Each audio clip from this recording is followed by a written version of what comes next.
नमस्कार दोस्तों, कैसे हैं आप सब। मेरा नाम है ऋषभ शुक्ला और आप देख रहे हैं ऑल अबाउट सोशियोलॉजी। आज की इस क्लास में हम लोग रूरल सोशियोलॉजी के बारे में पढ़ने जा रहे हैं। आज की इस क्लास में हम लोग ग्रामीण समाजशास्त्र को समझेंगे और प्रयास करेंगे कि आज इस 1 घंटे की क्लास में हम लोग ग्रामीण समाजशास्त्र को बहुत ही बेहतर और बहुत ही सरल आसान ढंग से समझ सकें और उसकी अंडरस्टैंडिंग डेवलप कर सकें। ग्रामीण समाजशास्त्र या ग्रामीण समाज सुनने में या समझने में जितना सरल लगता है, वास्तव में ये उतना ही ज़्यादा चैलेंजिंग और उतना ही ज़्यादा ट्रिकी हो जाता है। क्योंकि कहने को तो वो एक गांव है, कहने को तो वो एक ग्रामीण समाज है जहाँ पर सब आसान जीवन जीते हैं, जहाँ पर सब एक होमोजेनियस पैटर्न पर जीवन जीते हैं, लेकिन ऐसा नहीं है। फिर भी ग्रामीण संरचना अपने आप में बहुत ही ज़्यादा समझने योग्य है और बहुत ही ज़्यादा उसका एक सही तरीके से अध्ययन किया जाना आवश्यक है। जब हम ग्रामीण समाजशास्त्र की बात करते हैं तो ग्राम शब्द का प्रयोग एक ऐसे समुदाय के लिए किया जाता है या जो कि पूरी तरीके से बहुत ही सरल जीवन या फिर सरल जीवन पद्धति को जीना पसंद करता है या जीता है, या ग्राम जिसको कहते हैं। जैसे कि जब हम लोगों ने नगरीय समाजशास्त्र पढ़ा तो मैंने आपसे बताया कि नगर या फिर नागरिक या फिर नगरीय, ये तीनों शब्द संस्कृत के नागर शब्द से इनका अर्थ निकलता है। और नागर का मतलब होता है चतुर या चालाक। तो चतुर और चालाक यानी एक ऐसी जगह जहाँ पर थोड़े से चालाक चतुर लोग रहते हैं। जस्ट इसी के अपोजिट जब हम ग्राम की बात करते हैं तो ग्राम का मतलब एक ऐसे क्षेत्र से होता है जो कि सरल जीवन व्यतीत करेंगे या सरल व्यवसाय करेंगे और उससे अपनी आजीविका चलाएंगे। रॉबर्ट रेडफील्ड एक बहुत ही फेमस नाम है, आप सभी ने जानते होंगे। रॉबर्ट रेडफील्ड ने कहा कि गांव जीवन की एक विशेष विधि है। यानी कि जैसे कि आप लुइस वर्थ को देखते हैं, लुइस वर्थ ने कहा कि urbanism is a way of life. तो उसी तरीके से गांव एक जीवन की विशेष विधि है, ये बात रेडफील्ड कहते हैं। ये सारे स्टेटमेंट आपके लिए इम्पोर्टेंट हो सकते हैं क्योंकि परीक्षाओं में पूछे जाते हैं। तो गांव एक जीवन की विशेष विधि है, ये बात कहते हैं रॉबर्ट रेडफील्ड।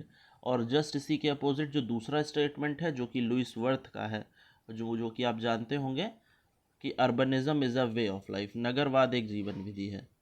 ठीक है। तो एक बात तो हमें पता चल गई कि चाहे वो नगरवाद हो चाहे वो ग्राम्यवाद हो, वो एक तरीके की जीवन विधियां हैं। मतलब उनमें ऐसी कोई ख़ास बात नहीं है कि उन्हें अंतर किया जा सके, बल्कि वो ख़ास बात केवल और केवल उनके लाइफ पैटर्न्स हैं, उनकी लाइफ स्टाइल हैं, जिससे कि उनमें अंतर पता चलता है। तो नगरवाद और ग्रामवाद दोनों ही एक तरीके की विधियां हैं। जब हम गांव की बात करते हैं, जब हम ग्रामीण समुदाय को समझने की कोशिश करते हैं, तो ग्रामीण समुदाय में अगर हम देखें तो जो कुछ प्रमुख तत्वों का समावेश होता है या ग्रामीण समुदाय के या ग्रामीण समाज के जो विशिष्ट लक्षण होंगे, उन विशिष्ट लक्षणों में अगर हम देखें तो जो लक्षण प्रमुख हैं उनमें से एक सबसे प्रमुख लक्षण है कि वो इस आकार में छोटे होते हैं, यानी स्मॉल इन साइज। जो ग्रामीण समुदायों का आकार होगा वो बहुत छोटा होगा, बहुत बड़े आकार में वो नहीं बसे होंगे। और ज़्यादातर वहाँ की आजीविका या जब आप अर्बन सोशियोलॉजी पढ़ रहे थे तो आपने पढ़ा था कि नगर वो होता है जहाँ की 75% आबादी गैर कृषि कार्यों में लगी हो, यानी कृषि ना करती हो। लेकिन जब आप गांव पढ़ेंगे तो यहाँ पर जस्ट उसका अपोजिट हो जाएगा, जहाँ की 75% जनसंख्या या 1/3 जनसंख्या कृषि कार्यों में संलग्न हो, या आप इसे कह सकते हैं वो डायरेक्टली नेचर पर निर्भर हो, प्रकृति पर निर्भर हो और प्रकृति से आजीविका चलाती हो, चाहे वो पशुपालन हो, चाहे वो कृषि हो, चाहे वो और किसी तरीके का सरल तरीका हो। और तीसरी बात जिससे कि ग्रामीण समुदाय को आसानी से समझा जा सकता है, उन सभी लोगों में, जो उस ग्रामीण समुदाय के लोग हैं, उन सभी लोगों में एक प्राइमरी रिलेशन या फिर एक वी फीलिंग या फिर एक तरीके से प्राथमिक संबंध पाए जाएंगे। प्राथमिक संबंध क्या होते हैं आप जानते हैं, फेस टू फेस रिलेशनशिप, है ना, वी फीलिंग और एक तरीके से हम की भावना।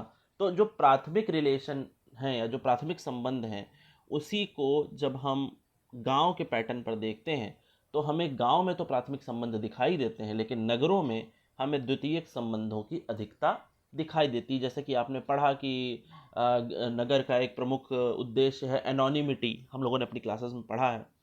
तो एनोनिमिटी यानी अनामता, तो एक नगर का एक प्रमुख ये भी एक तरीका है कि वहाँ अनामता पाई जाएगी। अनामता क्या होती है कि वहाँ पे कोई किसी को जानेगा नहीं, जबकि गांव में सामान्यतः हमने देखा कि यहाँ पर प्राइमरी रिलेशन पाया जाएगा और प्राथमिक संबंध यहाँ पर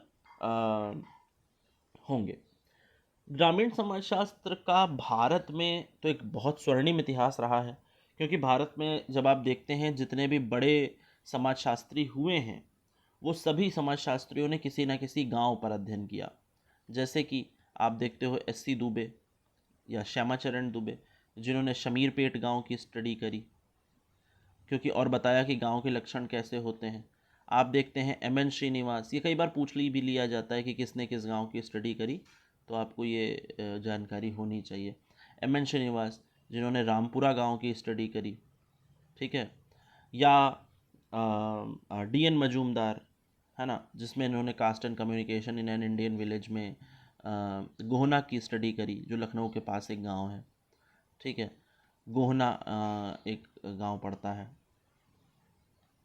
या इसके अलावा मैकमेरियट हो, इसके अलावा बी.आर. चौहान हो, इसके अलावा मतलब तमाम सारे सोशियोलॉजिस्ट, ये तो कुछ कुछ नाम मैंने लिखे। बहुत सारे ऐसे सोशियोलॉजिस्ट हैं जिन्होंने अलग अलग गांवों की स्टडी करी, चाहे वो मैकमेरियट हो जिन्होंने किशनगढ़ी पे स्टडी करी, चाहे वो बी.आर. चौहान हो जिन्होंने राणावतों की सदरी पर स्टडी करी, और कोई भी अन्य थिंकर या कोई भी अन्य समाजशास्त्री जिन्होंने बहुत सारे लोगों ने गाँव पर अध्ययन किया। और गाँव पर अध्ययन करने का जो प्रमुख कारण था वो ये था कि जिससे कि हम गाँव को समझ सकें, जिससे कि हम गाँव की जो संरचना है उसको जान सकें, ठीक है। तो अगर हम गाँव की संरचना को समझ पाएंगे, अगर हम कि उसका इंटरनल स्ट्रक्चर क्या है, उसका सोशल स्ट्रक्चर क्या है, उसका जो जो पैटर्न है वो किस तरीके से हमें देखने को मिलते हैं, तो हम गाँव को समझ पाएंगे। क्योंकि गाँव जितना आसान दिखता है उतना आसान है नहीं, ठीक है। तो इस तरीके से गाँव में जितने भी काम हुए, या गांव ग्रामीण समाज में जब आप देखते हैं, तो जितने भी तरीके की चीज़ें यहाँ लिखी गई, जितनी भी तरीके की चीज़ें यहाँ पढ़ी गई, उन सबका उद्देश्य था कि हम ग्रामीण समाजों की प्रकृति को समझें। आइए हम लोग ग्रामीण समाजशास्त्र के कुछ बेसिक फीचर्स या कुछ विशेषताओं की बात करते हैं, जिससे कि हमारी ये पिक्चर और ज़्यादा क्लियर हो जाएगी। जब हम फीचर्स ऑफ रूरल सोसाइटी की बात करेंगे, तो हम लोग ग्रामीण समाजशास्त्र को थोड़ा सा और बेहतर तरीके से, थोड़ा और क्लियर पिक्चर हमारे दिमाग में इनकी बनेगी और हम इसे समझ पाएंगे। आइए देखते हैं। तो जैसा कि मैंने आपको सबसे पहले बताया कि ग्रामीण समुदाय का जो सबसे बेहतरीन एक विशेषता है वो ये है कि इसका छोटा आकार है। जैसा कि आप नगरों में देखते हैं कि बहुत कई हज़ार किलोमीटर में वो फैला हुआ है, सॉरी कई सौ किलोमीटर में वो फैला हुआ है, लेकिन यहाँ पर ऐसा नहीं है। गांव में आप देखेंगे कि वो छोटा है, उसका जो साइज़ है, या कई सारे गांव ऐसे भी हैं जिनकी जनसंख्या 1,000 से भी कम है, या वहाँ पर कुल 400 लोग हैं, 500 लोग हैं, तो उसे हम गांव कह देते हैं, क्योंकि स्मॉल साइज़ ऑफ कम्युनिटी, वहाँ पर जो लोग हैं वो बहुत ज़्यादा कम है। शायद इसीलिए ये बात आपके लिए इम्पोर्टेंट हो सकती है। रॉबर्ट रेडफील्ड एक विचारक हुए जिन्होंने रॉबर्ट रेडफील्ड ने इसको लिटिल कम्युनिटी भी कहा। रॉबर्ट रेडफील्ड का मानना था कि ये गांव जो हैं ये लिटिल कम्युनिटी है। लिटिल कम्युनिटी यानी एक छोटे समुदाय, एक लघु समुदाय हैं, क्योंकि यहाँ पर कम लोग रहते हैं और आपस में बहुत ही लघु समुदाय कहें या ग्रामीण समुदाय कहें, ये दोनों बातें लगभग एक दूसरे की पर्यायवाची ही प्रतीत होती हैं।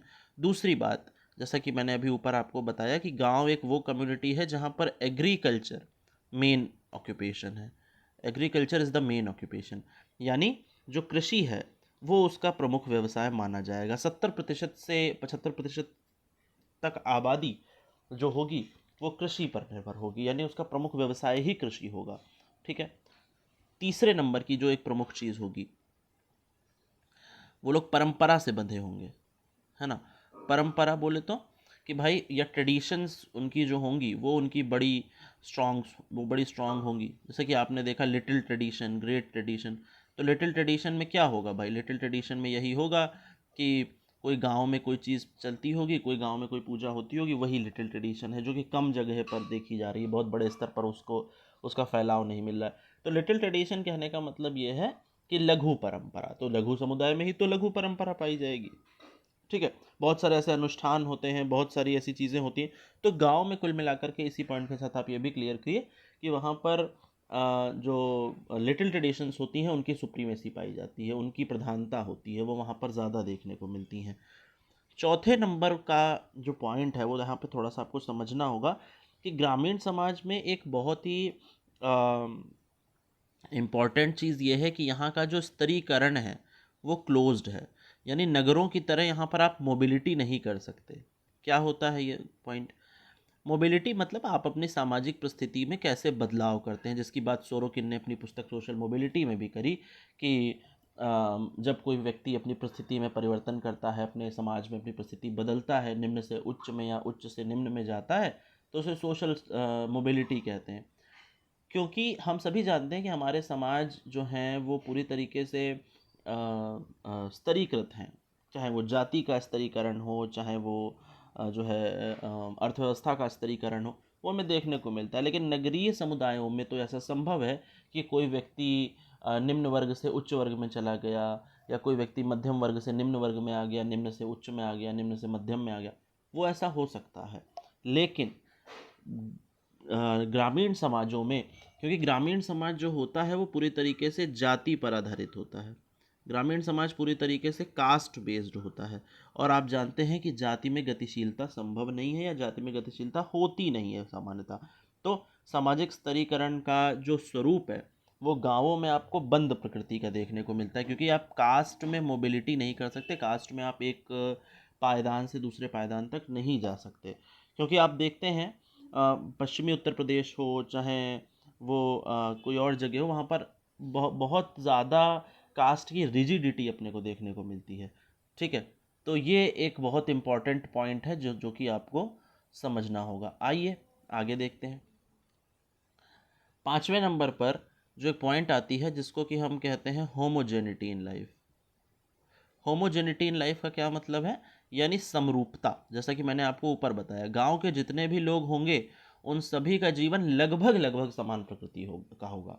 समरूपता का मतलब ऐसा नहीं है कि वे लोग एक जैसी शक्ल के होंगे, एक जैसे, लेकिन प्रायः उनका व्यवसाय एक होगा, प्रायः उनकी परंपराएं एक होंगी, प्रायः उनकी मनोवृत्तियां लगभग समान होंगी, उनके सोचने समझने के तरीके समान होंगे। क्योंकि मैंने आपसे कहा ना लिटिल कम्युनिटी है, तो लिटिल कम्युनिटी में लगभग सब एक साथ खाते हैं, एक साथ रहते हैं, एक साथ, तो वहाँ की जो प्रवृत्तियाँ हैं, वहाँ की जो टेंडेंसीज़ हैं, वो लगभग लगभग एक जैसी हो जाती हैं। वहाँ पर ग्रामीण समुदाय की एक सबसे खास विशेषता ये है कि वहाँ पर प्राथमिक नियंत्रण पाया जाता है। प्राथमिक नियंत्रण का मतलब होता है प्राइमरी का सोशल कंट्रोल। मतलब वहाँ पर कोई ऐसे कानून की प्रधानता नहीं है, वहाँ पर नैतिक मूल्यों की प्रधानता है, वहाँ पर ग्रामीण सामाजिक नियंत्रण की प्रधानता है, जो कि जैसे पंचायतों का बोलबाला है। या आप देखते हैं कि गांव में लोगों ने किसी फला देवी, फला देवता, या फिर किसी बाबा, किसी मंदिर, किसी तालाब की पूजा करना शुरू कर दिया, जिससे कि, और उससे वो डर करके गांव में नियंत्रण बनाते हैं, गांव में उसकी दुहाई दे करके, हाँ भैया कि ऐसा हो जाएगा अगर ऐसा करोगे, तो प्राथमिक नियंत्रण कुल मिला करके। दूसरी एक चीज़ जो आपको देखनी होगी वो ये है कि गांव की जो संरचना है वो पूरी तरीके से उपभोग पर आधारित है, यानी कंजम्पशन पर आधारित है। कंजम्पशन का मतलब क्या है? यानी वो लोग बहुत ज़्यादा उत्पादन नहीं करेंगे, वो जितना उतना ही कमाएंगे जितना कि वो खा लेंगे, वो उतना ही। बाकी हो सकता है कि कुछ लोग हों जो एक व्यवसाय के तौर पर कृषि करते हो, वो एक अलग बात है, लेकिन वो उपभोग के लिए होगा। सामान्यतः वे लोग बस अपनी ही आवश्यकताओं को पूर्ति के लिए काम करते हैं, उन लोगों का मतलब व्यवसाय करना नहीं होता है। हाँ, जो लोग बड़े किसान हैं वो व्यवसाय करेंगे, ठीक है, लेकिन बहुत ग्रामीण समाज के बहुत हद तक जो उसका नेचर है, वो नेचर ऐसा है कि वहाँ पर कंजम्पशन बेस्ड सोसाइटी होगी, कंजम्पशन बेस्ड इकोनॉमी होगी, और वो लोग जितना कम, भाई किसी के बाग में अमरूद हुए तो खाने भर के, किसी के घर में गाय दूध देती है तो खाने भर का, वो उतने ही तरीके से उन चीज़ों को चलेंगे। लेकिन वर्तमान समाज में जब हम देखते हैं, आज के समाज में, और इसीलिए शायद ग्रामीण समाजों को अध्ययन करना महत्वपूर्ण हो जाता है कि ग्रामीण समाज में बहुत सारे परिवर्तन आ रहे हैं। वो परिवर्तन चाहे आधुनिकीकरण के कारण हो, वो परिवर्तन चाहे वैश्वीकरण के कारण हो, वो परिवर्तन चाहे तार्किकता बढ़ने के कारण हो, आधुनिकता आने के कारण हो, लेकिन उसके बहुत सारे परिवर्तन हमें आज ग्रामीण समुदाय में देखने को मिलते हैं, क्योंकि ट्रांसपोर्टेशन बढ़िया हो गया है, नॉलेज हर जगह हमें आसानी से पहुंच रहा है, बहुत सारी सरकारी सुविधाएं लोगों तक पहुंच रही हैं। तो इस वजह से ग्रामीण समुदाय जो है अब लगातार बदल रहा है, और इसीलिए बदलते हुए ग्रामीण समुदाय का या बदलते हुए ग्रामीण समाज का अध्ययन करने के लिए हमें एक ऐसे विषय की ज़रूरत होती है, हमें एक ऐसे सब्जेक्ट की ज़रूरत होती है जो कि इसे अध्ययन कर सके, जो कि इसको पढ़ सके, और जिसको कि हम रूरल सोशियोलॉजी कहते हैं या ग्रामीण समाजशास्त्र कहते हैं। अगर आप सभी की कोई क्वेरीज़ हैं तो आप नीचे लिखते जाइए उसको कमेंट बॉक्स में, वो मैं रिप्लाई करता रहूँगा, उसकी कोई दिक्कत नहीं है। ठीक है, तो ग्रामीण समुदाय की ये तो हो गई कुछ प्रमुख विशेषताएं। इसके बाद ग्रामीण समुदाय जिन अर्थों में महत्वपूर्ण है या जिन चीज़ों में ग्रामीण समुदाय जाना जाता है वो है इसकी सोशल इंस्टीट्यूशन, या ग्रामीण समुदाय में उसकी कुछ प्रमुख संस्थाएं हैं। कौन कौन सी संस्थाएं हैं? जो संस्थाएं हमारी नगरीय समुदाय में या अर्बन सोशियोलॉजी में, अर्बन सोसाइटी में धीमी पड़ जाती हैं, वो चीज़ें यहाँ पर हमें बहुत ज़्यादा देखने को मिलती हैं। जैसे कि जाति, आप सभी जानते हैं कि कास्ट हमेशा से भारत में एक इम्पॉर्टेंट फैक्टर रहा है। बहुत सारी चीज़ें दी गई, बहुत सारे सिद्धांत दिए गए, और बहुत सारे अलग अलग लोगों ने इसको बताया कि हाँ भाई जाति कितना इम्पोर्टेंट हो सकता है। तो ग्रामीण समुदाय, इवन जैसे आप कुछ फेमस स्टेटमेंट भी पढ़ते हैं मजूमदार एंड मदन का, कि जाति एक बंद वर्ग है ना। तो जाति एक बंद वर्ग है मतलब क्या हो गया? जाति एक बंद वर्ग यानी उसमें आप गतिशीलता नहीं कर सकते, आप उसमें मोबाइल नहीं कर सकते, ऊपर नहीं जा सकते, तो इसलिए जाति एक बंद वर्ग हो जाएगा। कूले ने भी कुछ ऐसी ही बात कही कि जब कोई वर्ग पूर्णतः आनुवांशिक हो जाता है, when a class is somewhat strictly hereditary, we may it call it as a caste. तो यानी कुल मिलाकर के जाति एक ऐसी अवधारणा है जो कि जिसमें मोबिलिटी संभव नहीं है, जिसमें लगातार ऊपर बढ़ना संभव नहीं है। तो जाति जो है वो कुछ इस तरीके की चीज़ें हैं। तो ग्रामीण समुदाय में भी जाति, और ग्रामीण समुदाय में तो भाई क्या कहने, क्योंकि वहाँ पर तो अगर जाति होगी तो वहाँ पर एंडोगेमी का होना तो स्वाभाविक है। लोग कहेंगे भाई हम अपनी जाति में ही शादी करेंगे, और अपनी जाति की ही लड़की से या अपनी जाति के ही लड़के से शादी करेंगे, तो एक तो ये इस वजह से बढ़ावा मिलेगा। दूसरी चीज़, जो व्यवसाय होगा, क्योंकि जाति का प्रमुख एक लक्षण जो घुरे साहब बताते हैं उसमें से व्यवसाय भी है, कि restriction on the choice of occupation. तो व्यवसाय भी वो लोग प्रायः वही चुनेंगे भाई, अगर कोई लोहार का बेटा है तो वह वही काम करना चाहेगा। किसी के घर में जो उसका पैतृक व्यवसाय होता है, कुम्हार का बेटा कहेगा कि ठीक है हमारा तो बना बनाया सेटअप है, हम यही कर लेते हैं। तो आनुवांशिक व्यवसाय भी वो लोग प्रायः करने के लिए या फिर जो है वहाँ देखा जाता है कि वो लोग करते हैं। भोजन पर प्रतिबंध रहता है, या भोजन हमें देखने को मिलता है लोग जो है अपने तरीके से करते हैं। कहीं पर एक बहुत बड़ी चीज़ प्योरिटी और पोल्यूशन की जुड़ जाती है गांव में, पवित्रता और प्रदूषण। कुछ जातियां हैं जिनको प्योर और कुछ जातियां हैं जिनको इम्प्योर माना जाता है। तो कुल मिलाकर के ये जो अवधारणा है कास्ट की, ये इतनी जटिल है। रिलीजियस सेपरेशन देखने को मिलता है, कुछ सारी जातियों को किन्हीं सारी चीज़ों से अलग रखा जाता है। तो कुल मिलाकर के ग्रामीण समुदाय में जाति एक बहुत महत्वपूर्ण भूमिका निभाती है। जाति का उद्देश्य केवल वर्गों में केवल उसको अलग अलग खंडों में बांटना नहीं, बल्कि ग्रामीण समुदाय में एक तरीके से उसका रेगुलेशन करना भी है। क्योंकि ग्रामीण समाज में जाति को समझने के लिए हमें बहुत अच्छे से ग्रामीण समाज को समझना पड़ेगा, क्योंकि जाति के बहुत सारे काम भी हैं, चाहे वो आर्थिक जीवन पर हो, चाहे वो निवास स्थान। अब आपने प्रायः जब आप गांव जाते हैं, अगर आप गांव कभी गए होंगे तो आप जानेंगे कि गांव में लोगों का निवास भी उनकी जाति से तय होता है। उदाहरण के लिए, अगर कोई बस्ती गांव से बाहर बसी हुई है तो हम कह देंगे शायद ये हरिजन बस्ती होगी। अगर कोई बस्ती जो कि जिसको जैसे गांव में कुछ शब्द चलते हैं ना, अहिरोटी, बम्हनोटी, तो जो कि गांव के में उनकी जाति बताते हैं। अहिरोटी यानी जहाँ पर अहीर जाति ज़्यादा रहती होगी, ओबीसी ज़्यादा रहते होंगे, है ना। बम्हनोटी यानी जहाँ ब्राह्मण ज़्यादा रहते होंगे, या इसी तरीके से और जातियाँ जहाँ पर एससी कास्ट ज़्यादा रहती होगी। तो इससे हमें पता चलता है कि ये अच्छा, गांव में अगर आप घुसे और गांव की संरचना ये है तो बाहर कौन सी जातियां हैं, बीच बीच सेंटर में कौन सी जातियां हैं। प्रायः गांवों की संरचना ऐसी बनाई जाती थी कि वहाँ पर जिनको सो कॉल्ड निम्न जातियाँ माना जाता था वे गांव से बाहर बसाए जाते थे, ठीक है, जिससे कि उनसे इंटरेक्शन मिनिमम हो सके। तो एक तो सबसे बड़ी चीज़ निवास स्थान का निर्धारण होता था। जाति गांव में केवल जाति ना होकर के एक सामाजिक मूल्य के तौर पर काम करता है। अब बात समझ पा रहे हैं? गांव में जो जाति है वो एक सामाजिक मूल्य या फिर सोशल वैल्यू की तरह काम करता है कि सामाजिक मूल्य हमारा कैसा होगा। जैसा कि हम जानते हैं जाति का एक बहुत इम्पॉर्टेंट रोल हमें राजनीति में भी देखने को मिलता है। आपने एम एन श्रीनिवास सर का प्रभु जाति कॉन्सेप्ट तो सुना ही होगा, ठीक है, डोमिनेंट कास्ट तो सुना ही होगा, जिसमें कि वो कहते हैं कि एक जाति है जो कि प्रभु जाति हो जाती है। आपने वोट बैंक कॉन्सेप्ट भी सुना होगा, क्योंकि जाति का काम क्या है भाई, जो जिस जाति का होगा वहाँ उसका वोट बैंक मजबूत होगा, ठीक है। तो प्रभु जाति हो, वोट बैंक हो, या फिर एक बहुत फेमस किताब है caste and Indian politics, Rajni Kothari. तो ये सारी किताबें, ये सारी बातें हमें ये बताती हैं कि जाति का कितना योगदान हो सकता है, और अभी तो बहुत सारी हैं। जाति का कितना योगदान हो सकता है हमारे समाज में, हमारी राजनीति में, और रूरल सोसाइटी में तो फिर कहने ही क्या।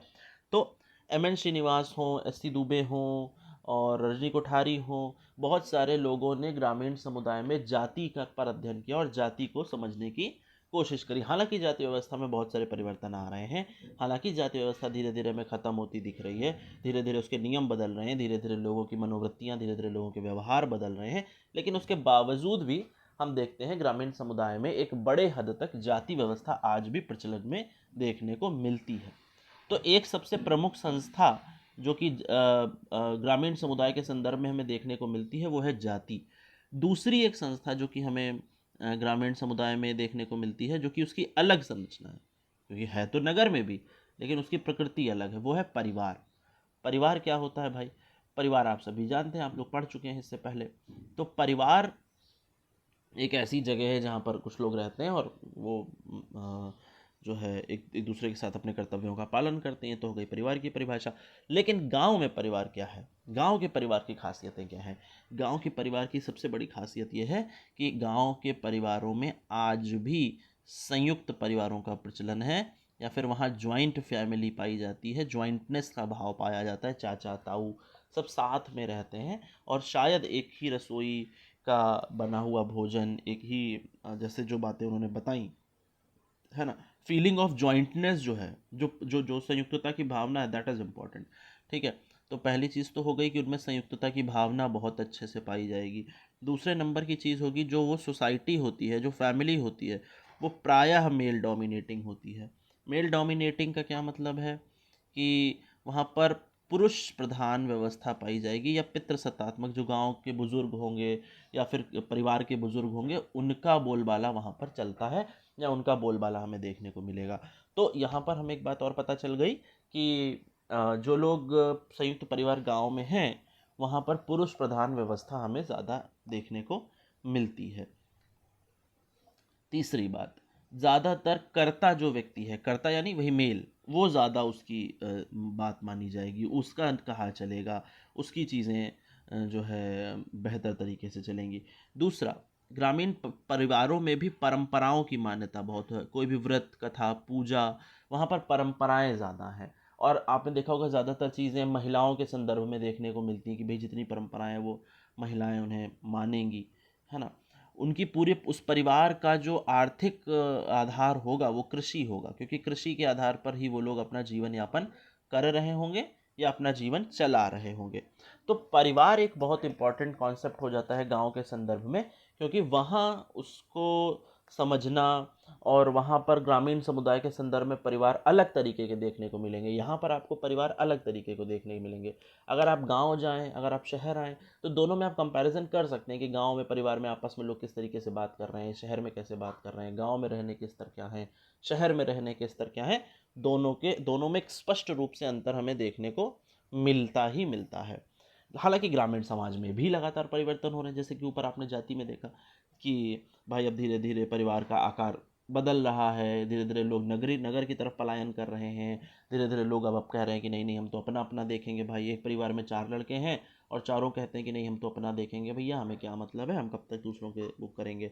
तो परिवार भी बदल रहे हैं, परिवार की संरचना भी बदल रही है। लोग अब नातेदारी को महत्व कम दे रहे हैं, वो कह रहे हैं हाँ भाई हमको तो बाकी सारी चीज़ें भी मैनेज करके चलना है। तो भारत में लगातार नए समाजों का प्रथन हो, नए समाजों का या नए परिवारों का प्रचलन हो रहा है, नए परिवार निकल रहे हैं, और संयुक्त परिवार में जो संयुक्तता की भावना थी उसमें धीरे धीरे कमी आनी शुरू हो गई है। एक बहुत ही महत्वपूर्ण कॉन्सेप्ट इसी के साथ जुड़ जाता है और ग्रामीण समुदाय में कहें तो एक बहुत ही इम्पोर्टेंट रोल प्ले करता है जजमानी सिस्टम या जजमानी व्यवस्था, जिसको कि आप कहते हैं। ये क्या होती है? और कई बार पेपर में, पीजीटी की परीक्षाओं में, हायर की परीक्षाओं में या अन्य कई परीक्षाओं में भी इस प्रश्न को लगातार पूछा जाता है कि जजमानी व्यवस्था क्या है या जजमानी सिस्टम किसे कहते हैं। ठीक है, क्या होता है जजमानी सिस्टम, किसे कहते हैं जजमानी सिस्टम? जजमानी सिस्टम या जजमानी व्यवस्था एक तरीके की संस्था है, एक तरीके की, या आप इसे एक तरीके की आर्थिक, ये एक ऐसी संस्था है जो आर्थिक भी है, ये एक ऐसी संस्था है जो सामाजिक भी है, ये एक ऐसी संस्था है जो समाज को चला रही गांव में, यानी, है ना। तो जजमानी व्यवस्था एक ऐसी व्यवस्था है जो कि आर्थिक और सामाजिक संस्था है, क्योंकि इससे हमारी आर्थिक चीज़ों की भी पूर्ति हो रही है और सामाजिक चीज़ों की भी पूर्ति हो रही है। कुल मिलाकर के ग्रामीण समाज में जब हम सर्विसेज का एक्सचेंज करते हैं, जब हम देखते हैं कि गांव में सर्विसेज का एक्सचेंज हो रहा है, एक्सचेंज ऑफ सर्विसेज हो रहा है, तो इस प्रथा को, इस चीज़ को हम जो है जजमानी सिस्टम कह देते हैं, जजमानी व्यवस्था कह देते हैं। अलग अलग जगहों पर इसके अलग अलग नाम हैं और इसकी स्टडी जो करी है वो ऑस्कर लेविस ने करी है और बहुत ही जैसे नहीं कहते हैं, तारीखी किताब है, बहुत ही इम्पोर्टेंट बुक है। और village life in northern India. और दूसरी एक चीज़ जो कि दूसरा नाम जो इसमें आता है वो है विलियम एच वाइज़र का, और इनकी किताब भी उतनी ही महत्वपूर्ण है, जिसका नाम हिंदू जजमानी सिस्टम है और बहुत पूछी जाती है। तो चाहे वो ऑस्कर लेविस हो village life in northern India, और चाहे वो ऑस्कर लेविस हो हिंदू जजमानी सिस्टम, दोनों ही किताबें अति महत्वपूर्ण हो जाती हैं, क्योंकि हमें जजमानी सिस्टम का जो ज्ञान है, या जजमानी सिस्टम वैसे तो हम सभी जानते हैं, हमारे बुजुर्ग जानते हैं, लेकिन एक पढ़ी लिखी भाषा में जो हमें वो मिलता है वो हमको इन किताबों से प्राप्त होता है।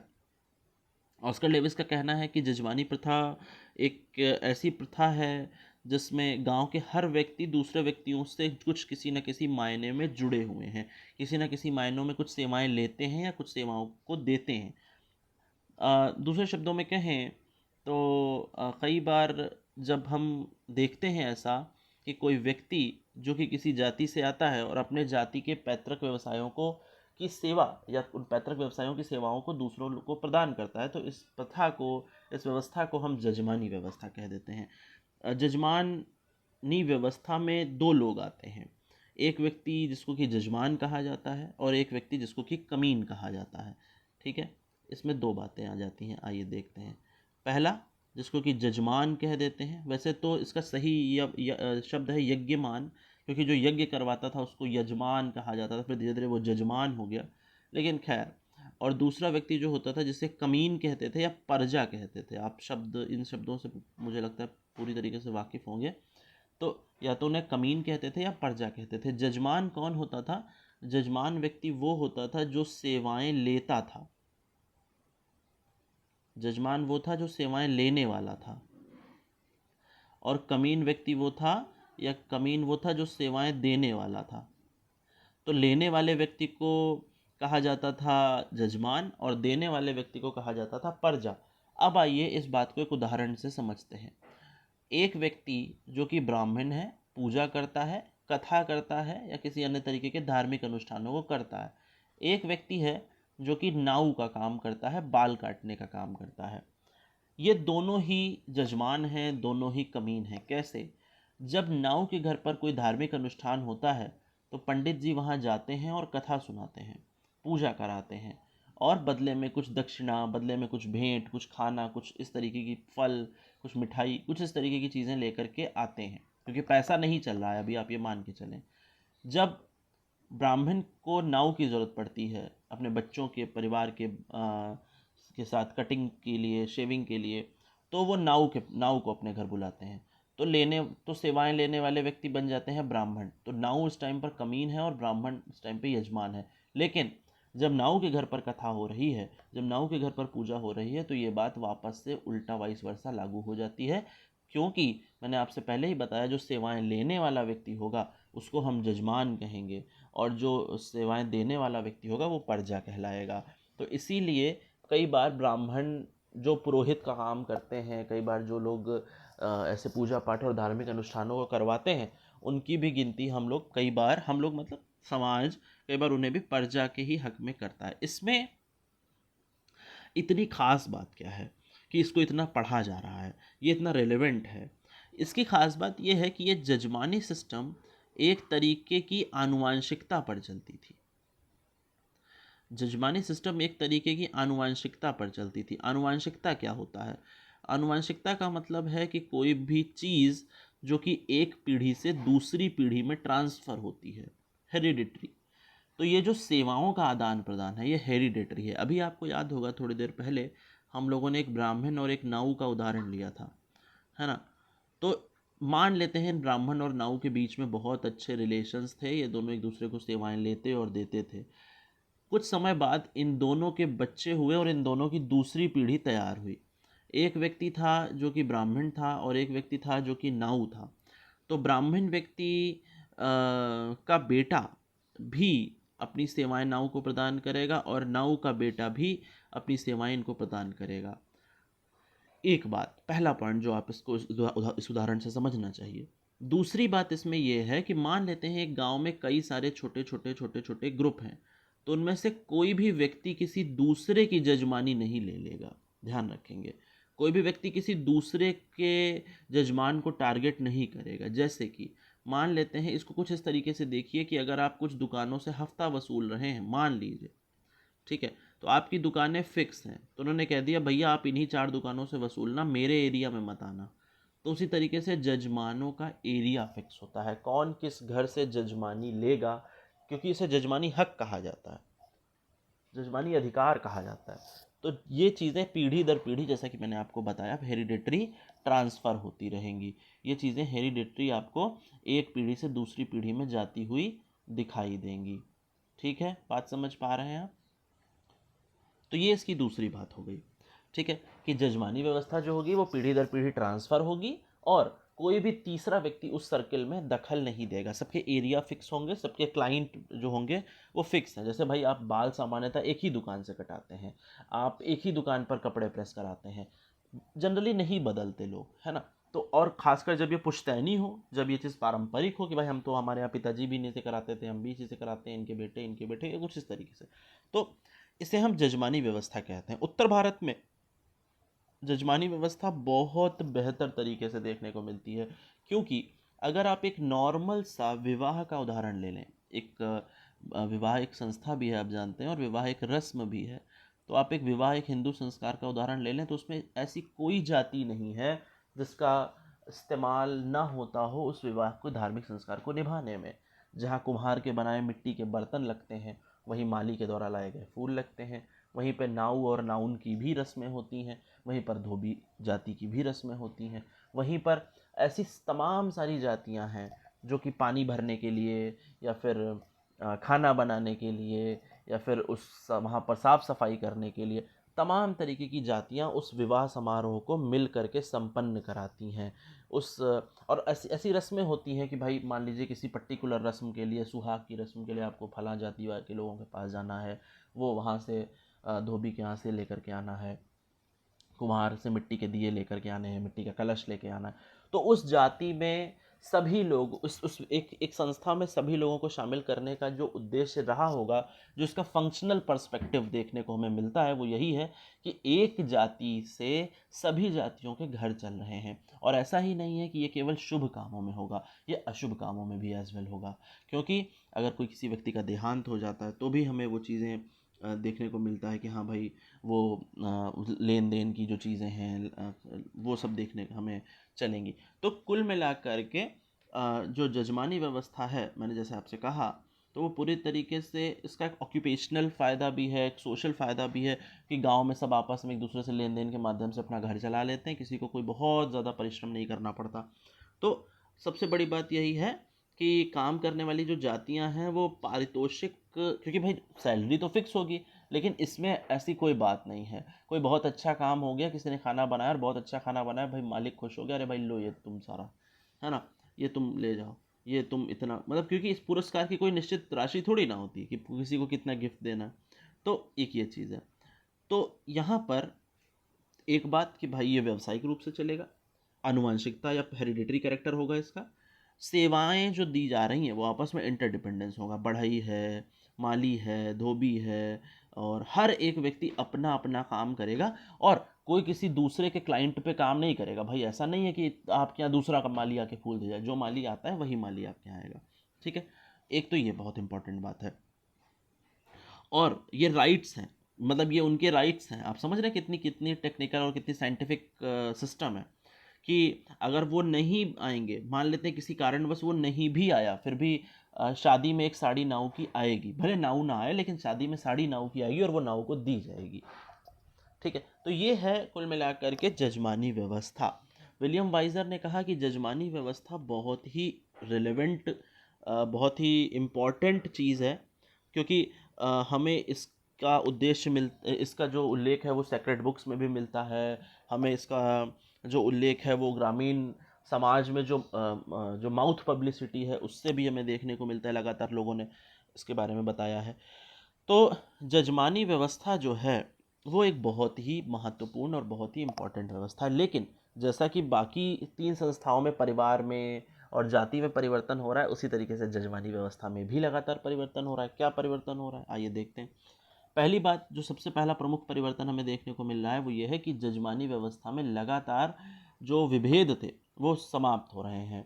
अब ऐसा नहीं है कि वो चीज़ें हेरिडिटरी हैं या फिर वो चीज़ें वो करेंगे ही करेंगे, वो कोई ज़रूरी नहीं। हो सकता है पिताजी माली का काम करते थे लेकिन बेटा जो है वो काम नहीं कर रहा है माली का, बेटा बड़ा होकर के अपना कोई और व्यवसाय में संलग्न है, कुछ और कर रहा है, क्योंकि लोगों ने नए नए काम करने शुरू कर दिए।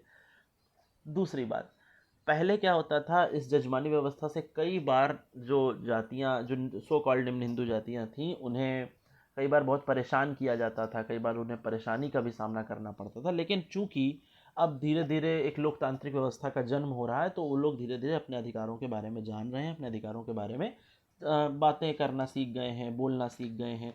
तो इसीलिए ये एक बहुत अच्छी चीज़ है। आजकल की जो इकोनॉमी है वो प्रोडक्शन बेस्ड है, उत्पादन बेस्ड है। आपने किसी को चावल दे दिया, आपने किसी को साड़ी दे दी, आपने किसी को शर्ट पैंट का कपड़ा दे दिया, तो उससे उसका घर नहीं चलेगा। इसलिए अब वो लोग धीरे धीरे धीरे धीरे और भी व्यवसाय कर रहे हैं। हालांकि वो अपना ट्रेडिशनल सिस्टम भी हो सकता है फॉलो करें, लेकिन अब वो व्यवसाय और कर रहे हैं। ठीक है, ठेका मजदूरी हो गई, मनरेगा आ गई, तमाम तरीके की ऐसी चीज़ें हो गई जो कि जजमानी व्यवस्था में बदलाव लाने के लिए, क्योंकि अब यहाँ पर सर्विसेज एक्सचेंज नहीं हो रही हैं, पैसा दो और काम लो। अब यहाँ पर पैसा प्रमुख हो गया, इकोनॉमी प्रमुख हो गई, मुद्रा प्रमुख हो गई। दूसरा, आप देखते हो अर्बनाइजेशन इतना बढ़ गया, जो गांव में कोई रहना ही नहीं चाहता है, सब लोग तो शहर आ गए। और जब शहर आ गए तो शहर में थोड़ा सा मोबिलिटी भी हो गई। तो जब मोबिलिटी हो गई तो अब कोई अपना पैतृक काम करना नहीं चाहता, कुम्हार का बेटा कुम्हारी नहीं करना चाहता, तो कह रहा है हम क्यों ही करेंगे। लोग धीरे धीरे एजुकेशन की तरफ बढ़ रहे हैं, शिक्षा की तरफ बढ़ रहे हैं, तो वो भी काम करके नौकरी पेशा में अच्छे जा रहे हैं, अच्छी जगहों पर नौकरी कर रहे हैं। ठीक है, इंडस्ट्रियलाइजेशन बढ़ गया है, तो जो गांव में आप देखते हैं ना, इंडस्ट्रियल एरियाज आजकल खुल रहे हैं, आप चाहे जिस तरफ चले जाएं, हर गांव के बॉर्डर पे कुछ ऐसी फैक्ट्रीज, कुछ ऐसी चीज़ें लगाई जा रही हैं जिससे कि उन्हें रोज़गार मिल सके। तो जब गांव के लोग उस फैक्ट्री में काम करने लगे तो उन्हें जजमानी व्यवस्था के लिए फुर्सत ही नहीं मिली, और अगर मिली भी तो भी वो कह रहे हैं भाई हम क्यों जाएं, हम क्यों जा कर के उनको सेवाएं दें, क्योंकि अब हम तो खुद ही, हमारे पास सब कुछ सारी चीज़ें हैं। तो इस वजह से जजमानी व्यवस्था भी लगातार धीरे धीरे हमें देखने को मिलता है, बदलती हुई हमें प्रतीत हो रही है। तो आज की इस क्लास को मैं फ़िलहाल के लिए यहीं पर ख़त्म करता हूँ। आपकी जो भी क्वेरीज़ होंगी, आपके जो भी शंकाएँ हैं, जो भी डाउट्स हैं, वो नीचे नंबर दिया हुआ है। आप नीचे टेलीग्राम चैनल का लिंक है, और व्हाट्सएप नंबर है, उस पर आप उस पर मैसेज कर सकते हैं, पूछ सकते हैं और हमसे बातचीत कर सकते हैं। और बाकी जो लोग हमारे क्योंकि अभी लास्ट टाइम पर, लास्ट मोमेंट पर हम लोग लगातार ये क्लासेस चलाएंगे, लगातार कुछ ना कुछ रिवीजन क्लासेस हम लोग इस पर शेयर करेंगे। कई सारे फैक्ट्स आपको, आप देखेंगे तो आपको मिल जाएंगे, नहीं फैक्ट्स तो रिवीजन तो आपका हो ही जाएगा, क्योंकि continuity is the key to success. लगातार अगर आप कंटिन्यू रहेंगे, चीज़ों को रिवाइज करते रहेंगे, भले ही आपको वो चीज़ें आ रही हैं लेकिन आप लगातार अगर उन्हें पढ़ेंगे तो आपका काम हो जाएगा। तो आपके जो भी क्वेरीज़ हों आप कमेंट बॉक्स में मुझे बताएं। हम लोग नेक्स्ट वीडियो में मिलेंगे। तब तक के लिए ध्यान रखें और रिवीजन करते रहें। जितना ज़्यादा रिवीजन करेंगे उतना ही ज़्यादा आपकी क्लियरिटी बढ़ेगी। Thank you so much. धन्यवाद।